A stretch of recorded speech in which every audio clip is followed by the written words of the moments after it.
Bonjour à tous. Vous avez accepté dans l'événement, il y avait une clause cachée.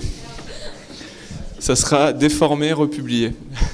Bon, bonjour à tous, déjà bienvenue et merci d'être venus aussi nombreux pour cette première édition du forum qui est le forum d'orientation et de réflexion de l'UFR Médecine.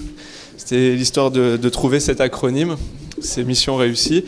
Alors donc cette journée, donc c'est une première. On vous enverra aussi des questionnaires d'évaluation pour avoir un retour, puisque on a voulu essayer de faire un événement pour vous permettre en un temps restreint de vous poser des questions, rencontrer plein de professionnels et être sensibilisé à plein de thématiques. Donc le programme des conférences, qui au final seront plus des tables rondes, seront sur des thèmes qui pourraient tous vous intéresser, peu importe la spécialité que vous envisagerez de choisir. Donc pour aujourd'hui, on a la médecine humanitaire sociale, le burn-out des professionnels de santé, l'installation, et on finira par une grande conférence sur se poser les questions pour choisir sa spécialité. Donc ce format, il se veut interactif. Les intervenants n'auront pas de PowerPoint. Ils parleront pendant 10 minutes pour introduire le sujet, pour vous indiquer les notions qui leur paraissent le plus importantes sur ce sujet. Et puis après, on fait 30 minutes de questions-réponses où là, vous pourrez poser toutes vos questions. Il n'y a pas de questions bêtes, même si c'est des questions sur la pratique, voilà. C'est vraiment open question et ça sera quelque chose de manière très interactive. On vous passera le micro. Donc voilà, donc pour cette première conférence sur médecine humanitaire et sociale, on a l'honneur d'avoir deux intervenants. Agnès Gillino, qui est coordinatrice de Médecins du Monde à Nice, qui est à la table, et le docteur Adriane Barbarou, que vous devez connaître si vous êtes venu aux précédentes journées de l'Esprit critique niçois, qui est médecin généraliste et aussi et surtout chef de clinique des universités. Donc je vais leur laisser la parole pour introduire ce sujet pendant une dizaine de minutes et après on passera aux questions-réponses. Merci. Alors vu qu'il apparaît déjà 5 minutes, il nous reste plus que 2 minutes 50 chacun, on va aller très vite. En vrai, on va aller vraiment vite parce que je trouve que ça n'a pas vraiment de sens de vous faire une grande conférence PowerPoint. On va vous dire 2 mots de qu'est-ce que c'est Médecins du Monde, quel genre de pratique on y a. Et puis ensuite, on va essayer de faire plutôt de l'interactif. Quelles sont les attentes que vous avez? Pourquoi vous êtes venu dans cet amphi au lieu de rester là-bas parler avec des médecins pour essayer d'être un peu plus près de vos attentes. Donc effectivement, je suis chef de clinique. Je pense que la moitié d'entre vous savent pas à quoi ça correspond. En 2 mots, ça veut dire que j'ai un mi-temps payé par la fac pour faire de l'enseignement et de la recherche, et un mi-temps qui est payé par mon cabinet en fait. Donc comme tous les médecins généralistes. Ce qui est l'équivalent en fait des chefs de clinique à l'hôpital, où ils ont un mi-temps payé par la fac aussi pour faire de l'enseignement et de la recherche, et un mi-temps payé par l'hôpital pour faire du soin. Ma part hospitalière, je la fais dans mon cabinet.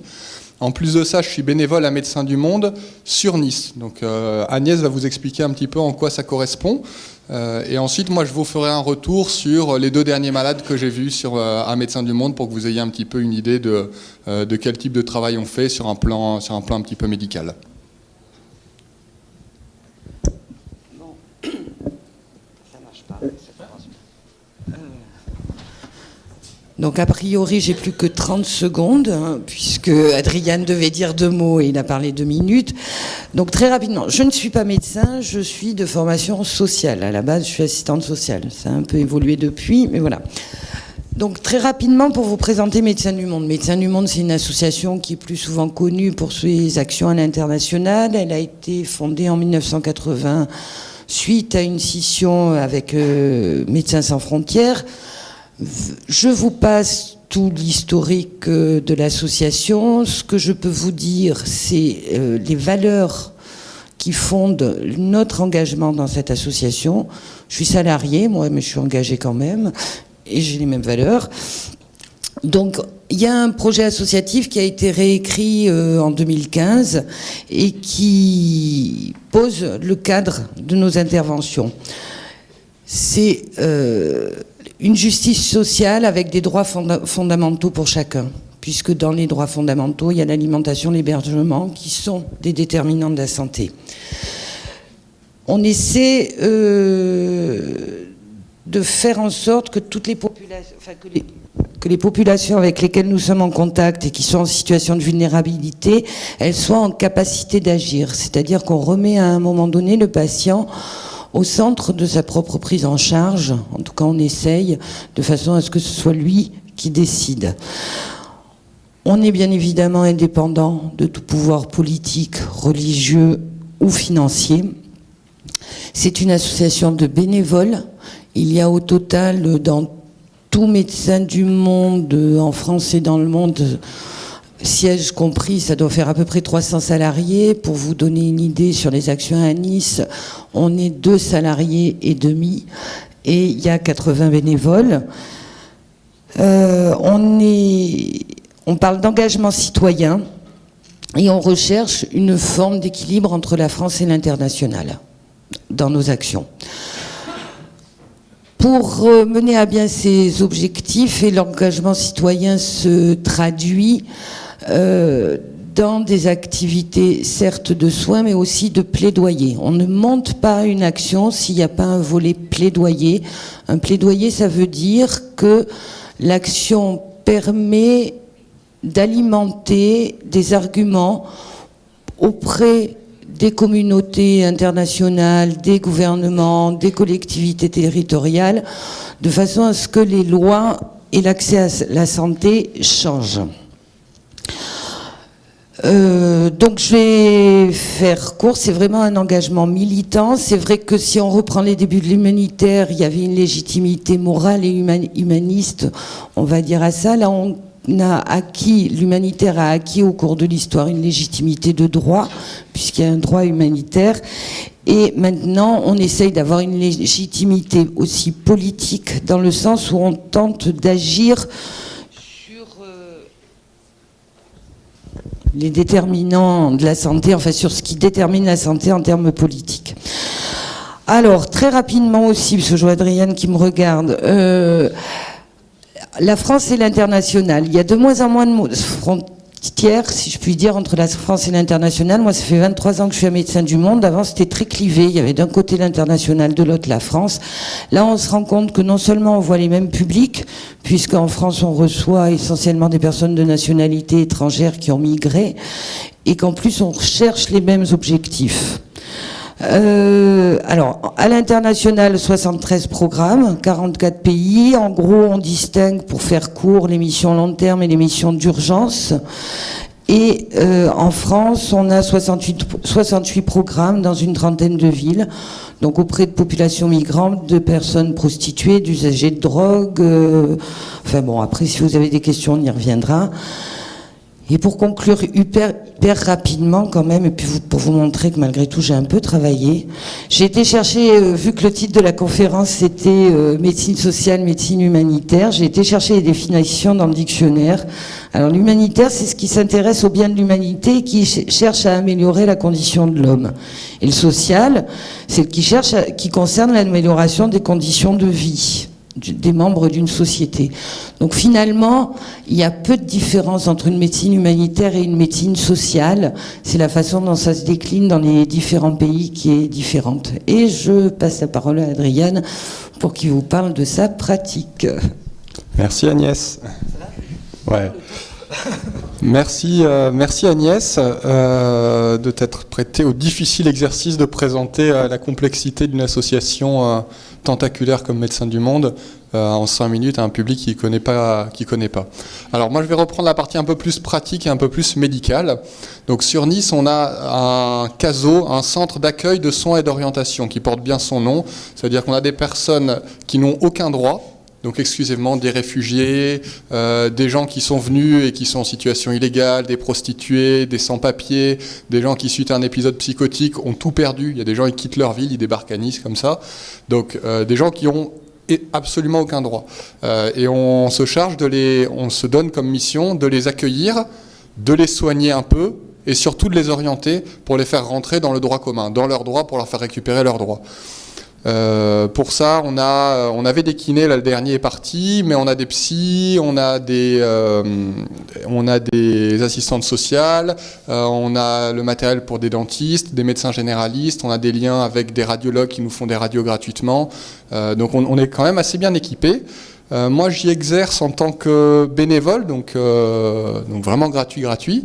Une demi-journée tous les 15 jours.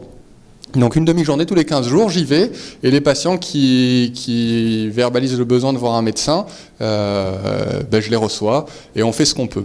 Alors moi, ce que je trouve vraiment intéressant, à tel point que je le fais au lieu d'aller gagner des sous, c'est qu'on va faire vraiment une médecine très différente de celle qu'on a l'habitude de faire. On a des patients qui on a beaucoup plus de pneumonie, beaucoup plus de maladies graves, j'allais dire de vraies maladies, ce qui n'a pas de sens, mais... On a beaucoup plus de maladies graves, on dépiste des tuberculoses, on a des gales, sur le plan médical, on s'éclate et on voit des maladies qui sont vraiment cool. On a vraiment l'impression de faire quelque chose. Souvent, les gens, ils arrivent, ils sont persuadés qu'ils n'ont aucun droit, qu'ils ont droit à rien.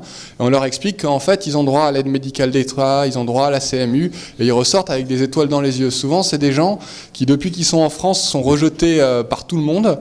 À chaque fois qu'ils vont dans une institution, ils puent, ils sont sales. Et quand ils puent, là on est un petit peu dans le stéréotype. Mais sans puer et sans être sale,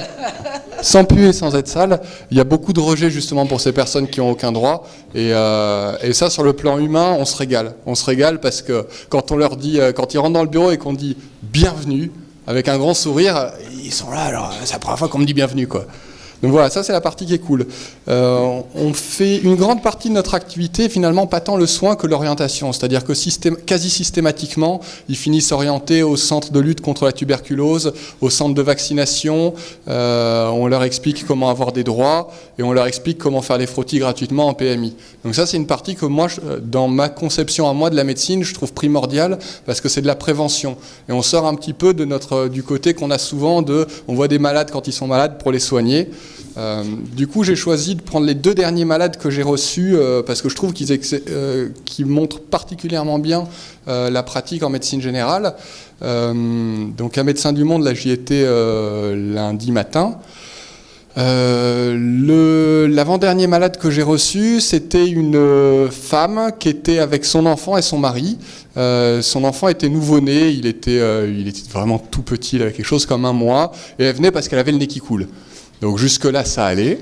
Donc j'ai examiné, j'ai rassuré pour son nez qui coule.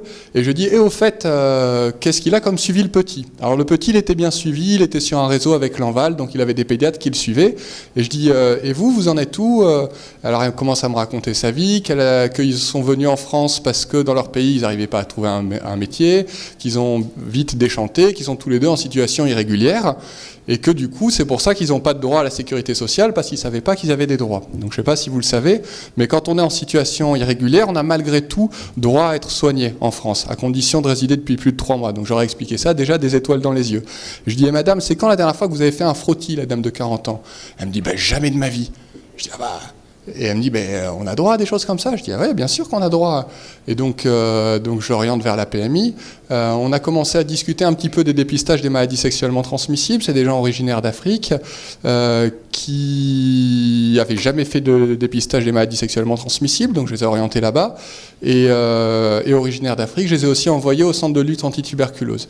Donc sur un patient qui vient parce qu'il a le nez qui coule, qu'il a entendu parler qu'il peut se faire soigner, il va ressortir dans un réseau social pour se faire réintégrer.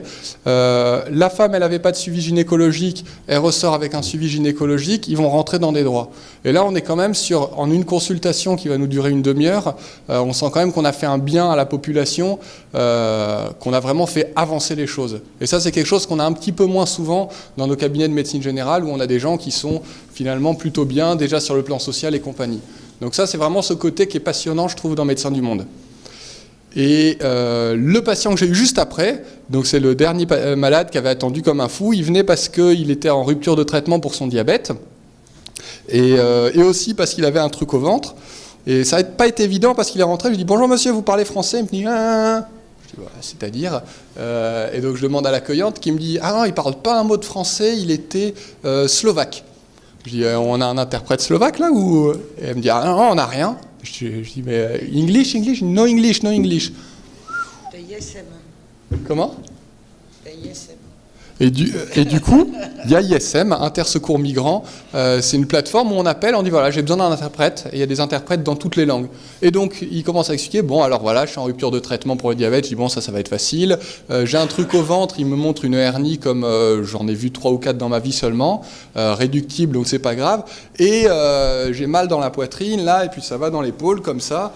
Et je dis, alors avec l'interprète, je dis, oula, attendez, depuis quand Et puis est-ce qu'il y a des antécédents? Donc oui, il a 2 stents et ça fait 3 mois qu'il a mal dans la poitrine depuis qu'il a débarqué en France et que vu qu'il savait qu'il avait droit à rien, il n'a jamais consulté pour ça, le patient qui avait 3 stents. Dans son pays, il avait de la trinitrine qui lui faisait plutôt du bien des fois, mais là quand même, ça fait 3 mois qu'il a beaucoup plus mal. Donc j'ai le CG dans le sac, je lui fais le CG, trouble de la repolarisation, qui à mon avis, à vue de nez, ça devait être... Alors, je ne vous dis pas que c'était un infarctus que je lui ai sauvé la vie, hein, clairement pas. On est plutôt dans le cadre de l'angor instable, depuis 3 mois qui traîne, mais du coup ça met un petit peu, ça vous montre qu'on a des situations qui sont un petit peu cool, où donc j'ai fait le CG, appelé le SAMU, qui n'était pas archi ravi d'envoyer quelqu'un pour un SDF, mais on s'est retrouvé effectivement avec les pompiers, et il y a peut-être un d'entre vous qui l'a vu arriver aux urgences, et où il a eu les soins nécessaires pour son angor. Voilà, donc ça c'est des choses qu'on a quand même plus souvent dans la médecine humanitaire, des gens qui laissent traîner, et du coup des grandes maladies, des grands syndromes, comme on les aime bien, parce que voilà, on a un ECG, on a des signes, on a des trucs à se mettre sous la dent. Voilà, c'est la fin. Je peux rajouter juste un truc. Ouais, je laisse une petite phrase, et puis on va voir un petit peu sur les échanges, et pour voir si on a répondu un peu à vos attentes, et si vous avez des questions là-dessus. Ouais, une petite phrase pour compléter l'optimisme d'Adriane. Alors, en matière de prévention, on pratique aussi des tests de dépistage rapide du VIH. C'était un médecin qui aurait dû venir vous en parler à ma place, mais elle a eu un empêchement. Bon, Adriane vous a dit qu'on voyait des tas de pathologies super graves, super intéressants. On voit aussi des tas de trucs pas graves et sans doute pas intéressants. Enfin, d'un point de vue statistique, vu que c'est moi qui fais les stats annuelles, il y a quand même plus souvent des pathologies bénignes, heureusement, que des pathologies... Et pour lesquelles on s'éclate malgré tout, parce qu'on les envoie faire les dépistages tuberculose, découvrir leurs droits et compagnie. Et les personnes qui sont en France depuis moins de 3 mois ont accès aux soins à l'hôpital. L'énorme difficulté, c'est que l'hôpital applique les textes de loi. Tout à l'heure, je vous parlais de plaidoyer. Là, on a une dame qui a un carcinome, stade 2. Il y a des refus de prise en charge de l'hôpital. On a un spécialiste en cancéro à Marseille qui a dit qu'elle était peut-être curable, mais que si on attendait, elle allait devenir incurable. Elle a 30 ans. Donc elle va peut-être devenir incurable parce que l'hôpital refuse de la prendre en charge alors qu'elle peut, du point de vue de la loi, le faire. Donc ça fait partie du plaidoyer qu'on fait. Et et c'est pour ça aussi qu'on n'a pas beaucoup de spécialistes, parce que plus on a de spécialistes, plus le service public se décharge sur les associations. Ça fait aussi partie du plaidoyer. Et dernier point sur l'orientation, voilà, les médecins appelle l'assistante sociale ou moi éventuellement en me disant voilà, il y a telle ou telle pathologie super rigolote sur laquelle on s'est éclaté nous comme des malades. Maintenant éclatez-vous sur l'orientation, et des fois on bataille mais terriblement. Et voilà. C'est mort. Voilà, par exemple notre dame avec le cancer, 30 ans de GMOM, elle va sans doute mourir. Youpi. Elle voulait contrecarrer, elle me trouvait trop optimiste. C'est pas aussi simple que ça.